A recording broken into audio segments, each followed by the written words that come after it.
नहीं जी, डिविडेंड में अगर डिले आ जाए, मैं आपको उस ब्लैक स्क्रीन की तरफ लेके चलूं,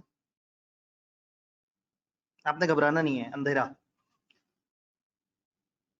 एक डिविडेंड की ना डिक्लेरेशन होती है, इसके ऊपर अभी हम बात करेंगे। यूं समझें डिविडेंड की एक अनाउंसमेंट होती है। जो डिविडेंड की अनाउंसमेंट है ना, आपने उसके स्पेसिफिक डेज के अंदर अंदर डिविडेंड जमा कराना होता है, शेयर होल्डर को डिविडेंड पहुंचा देना होता है। ये स्पेसिफिक दिन कितने हैं? तो जब भी आप डिविडेंड अनाउंस करते हैं, डिक्लेयर करते हैं, आपने उसके एक डेफिनेट दिनों के अंदर अंदर शेयर होल्डर्स को डिविडेंड पहुंचा देना होता है। क्योंकि जब आपने अनाउंस किया तो ये आपकी लायबिलिटी बन गई। जब आपने अनाउंस किया तो लोग जो है वो इसको सोचना शुरू कर देते हैं, अपनी प्लानिंग शुरू कर देते हैं। हो सकता है एक बंदा, जैसे आप अनाउंस करें, एक बंदे ने आपके पास 10 लाख शेयर्स दिए हुए हों और आप डिफाइन करें कि जी अब हमारा 4 रुपए पर शेयर डिविडेंड है, तो उसको तो 40 लाख डिविडेंड मिलने वाला है। तो कोई पता नहीं, वो एक जगह जाए, एक डाउन पेमेंट करे एक मकान की, फर्ज करें 2 करोड़ का मकान है, और वो डाउन पेमेंट कर दे उनको 1 करोड़ की, और कहे कि 15 दिन बाद मेरे से 60 लाख ले लें, और तकरीबन 40 दिन बाद मेरे से मजीद 40 लाख ले लें। तो लोग क्या करते हैं, अपनी प्लानिंग शुरू कर देते हैं। अब उसने अपना एग्रीमेंट किया और वो सारा कुछ वो हुआ, और ये आखिरी वाला 40 कंपनी की तरफ से लेट हो जाए, तो जाहिर है उस बंदे का तो अच्छा खासा सत्यानाश हो गया।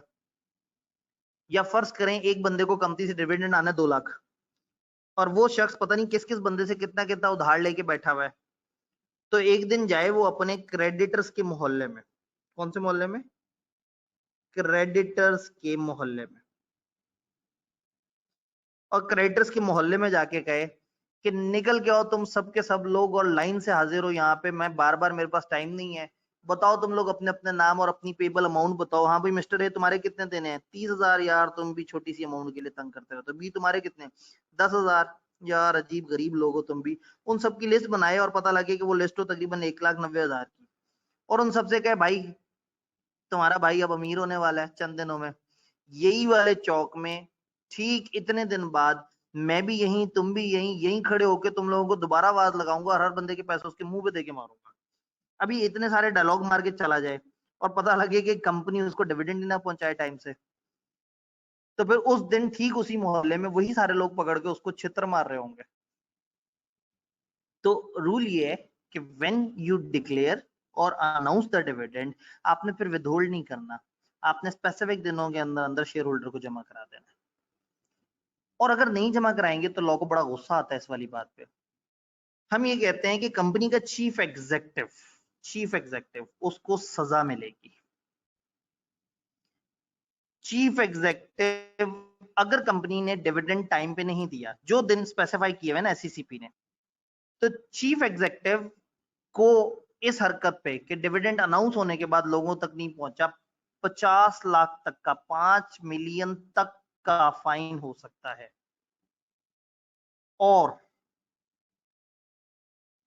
2 साल तक की कैद भी हो सकती है। तक की बात हो रही है, तक, यानी 2 या 2 से कम साल तक की कैद हो सकती है, 5 मिलियन या उससे कम का जुर्माना हो सकता है, और बोथ। तो यानी कि ये सजा है 5 to 5, जैसे 1 to 5 होता है ना, ऐसे 5 to 5। 5 मिलियन तक का फाइन, 2 साल तक की कैद, इन दोनों में ऑप्शन है, कोई एक भी मिल सकती है और दोनों के दोनों भी मिल सकती हैं, प्लस 5 साल का बैन लग जाएगा। 5 साल तक वो शख्स किसी भी कंपनी का ना डायरेक्टर बन सकेगा ना चीफ एग्जेक्टिव बन सकेगा। जिस शख्स ने इतनी नाअहली का मुजाहरा किया कि शेयर होल्डर्स को डिविडेंड अनाउंस होने के बाद भी जो एससीसीपी ने दिन बताए हुए थे उतने दिन तक अगर पैसे नहीं जमा कराए, तो लॉ को बड़ा गुस्सा है। उन्होंने कहा मिस्टर चीफ एग्जेक्टिव, तुमको 2 साल तक की कैद हो सकती है, 5 मिलियन तक का फाइन हो सकता है, दोनों भी हो सकते हैं, प्लस एक ऑप्शन ये और दूसरी ऑप्शन, तुम 5 साल तक तुम्हें बैन लग जाएगा, तुम किसी कंपनी के डायरेक्टर चीफ एग्जेक्टिव नहीं बन सकते। इस पॉइंट पे लॉ को बहुत गुस्सा है। लेवल 1 2 3 पेनल्टियों को साइड पे करके वो डायरेक्ट आंखों में खेलना शुरू हो गया, 50 लाख तक की पेनल्टी।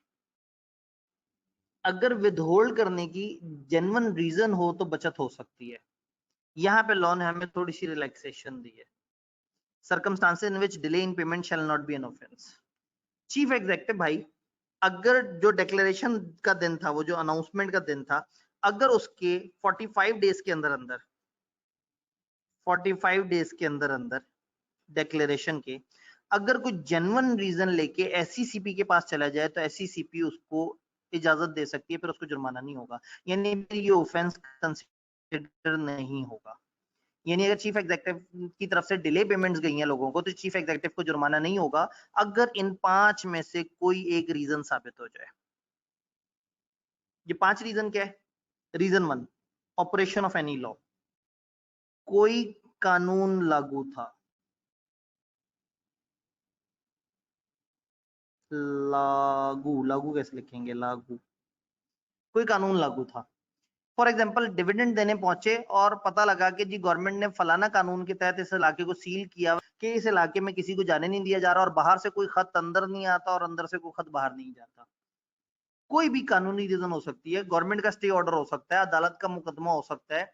अगर हमारी तरफ से डिविडेंड देने की कोशिश हुई लेकिन किसी कानून की वजह से हम डिविडेंड नहीं दे सके तो यस ये एक जेन्युइन रीजन है, हमें रिलैक्सेशन मिल जाएगी। अच्छा, हमने शेयर होल्डर को डिविडेंड जो देना है वो हमने वारंट देना होता है या चेक वगैरह देना होता है या तो उसके बैंक अकाउंट में डालते हैं या इस तरह से। कभी कभी शेयर होल्डर कुछ स्पेशल इंस्ट्रक्शन दे देते हैं कि यार देखो मैं मेरा एरिया चेंज हो गया, मेरा एड्रेस पुराना हो गया है, अब मैं आजकल एक हॉस्टल में रहता हूँ तो मेरे घर डिविडेंड मत देना, मेरे घर वालों को पता लग जाएगा, और हॉस्टल में तो बिल्कुल भी मत आना, मेरे दोस्तों को पता लग जाएगा, मेरे से पार्टी ले लेंगे। तो एक काम कर देना, 2 दिन बाद एक अंधेरी रात में एक अंधेरी गली में किनारे पे रात 12:30 से 1 के दरमियान पुरानी हवेली के किनारे पे रखे हुए काले डस्टबिन के पास वाली जगह पर खामोशी से एक नीले छापर में पैसे डाल के रख देना, मैं आके उठा लूंगा। अगेन मतलब ये तो एक फन टाइम था। कहने का मतलब है कि शेयर होल्डर कभी कभी कुछ ऐसी इंस्ट्रक्शंस देते हैं जो कंपनी फॉलो नहीं कर पाती। अब कंपनी की प्राइम जिम्मेदारी थी उस बंदे के घर पे भेजना या उस बंदे को ट्रांसफर करना। अगर शेयर होल्डर ने कुछ ऐसी इंस्ट्रक्शन दी है रिगार्डिंग पेमेंट ऑफ डिविडेंड जिस इंस्ट्रक्शन को फॉलो नहीं किया जा सका या फॉलो हो नहीं सकती वो, तो फिर कंपनी की कोई जिम्मेदारी नहीं। अगर लेट हो गया तो उस बंदे की उस हरकत की वजह से लेट हुआ जिसमें उसने अजीबोगरीब सा मैकेनिज्म बताया था। तो अगर शेयर होल्डर पेमेंट से रिलेटेड कोई आपको तरीका बताया और वो फॉलो ना हो सकता हो तो फिर कंपनी के ऊपर कोई पेनल्टी नहीं है। कंपनी अगर डिले भी हो जाए उस बंदे की हरकत की वजह से तो हमें कुछ नहीं कहा जाएगा। तो शेयर होल्डर ने कोई खास इंस्ट्रक्शन दी थी। तीसरा, अगर कोई डिस्प्यूट हो डिविडेंड के राइट में, 2 भाई हैं, 2 ब्रदर्स, उनका आपस में ऑलरेडी डिस्प्यूट है, फादर की डेथ के बाद दोनों का मानना है कि इन शेयर्स पे मेरा राइट है, दोनों के दोनों लड़ रहे हैं, दोनों का केस अदालत में चल रहा है, दोनों एक दूसरे का गिरबान पकड़ के बैठे हुए हैं कि अचानक से बेल बजती है, वो बाहर दरवाजा खोल के देखते हैं तो एक डाकिया कहता है मुबारक को आप लोगों का 5 लाख का डिविडेंड आया है।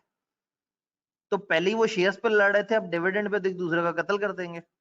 तो ऐसे में अगर कंपनी को ये पता हो कि डिविडेंड रिसीव करने के राइट में डिस्प्यूट है, 2 बंदों का आपस में मुकदमा चल रहा है, एक बंदा कहता है ये शेयर मेरे हैं, दूसरा कहता है ये शेयर मेरे हैं, और ये मामला कुछ लीगल तनाजुर में है, तो यस ऐसे में कंपनी को ये रिलैक्सेशन है कि जब तक उनका मसला हल नहीं हो जाता कंपनी डिविडेंड रोक सकती है। फिर company payment of dividend withhold कर सकती है against any sum recoverable from share holder. Share holder ने कंपनी के पैसे देने हैं, कंपनी ने उसका डिविडेंड देना है, तो कंपनी उसका डिविडेंड होल्ड कर सकती है अगर उस बंदे की पेमेंट कंपनी ने रिकवर करनी हो सकता है वो कंपनी का इन्वेस्टमेंट का रजिस्टर देखने आया हो और फिर उसने कहा मुझे फोटोकॉपी चाहिए, कंपनी ने कहा 200 रुपए, उसने कहा अच्छा चलें ये दे मैं बाहर से छुट्टा करा के लेके आता हूँ, और बाहर गया और उसके बाद दोबारा कभी वापस नहीं आया। अब फर्ज करें कंपनी ने उसका डिविडेंड देना है, तो अब कंपनी इस वक्त होल्ड कर सकती है, उसको तंग कर सकती है और उसको कह सकती है जी चक्कर लगाओ, पहले अपनी अमाउंट एडजस्ट कराओ और फिर बाकी अमाउंट लेके जाना। तो डिविडेंड होल्ड किया जा सकता है ऐसे बंदे का जिसने कंपनी के पैसे देने हो। मैं ये नहीं कहता कि आप उसको बकाया नहीं देंगे, लेकिन उसका डिविडेंड अगर लेट भी पहुंचे तो कंपनी का कोई कसूर नहीं। और जब लॉ 4 बातें बता देता है तो एंड पे वो लिखता है जिससे मुझे बड़ा गुस्सा आता है, एनी अदर रीजन।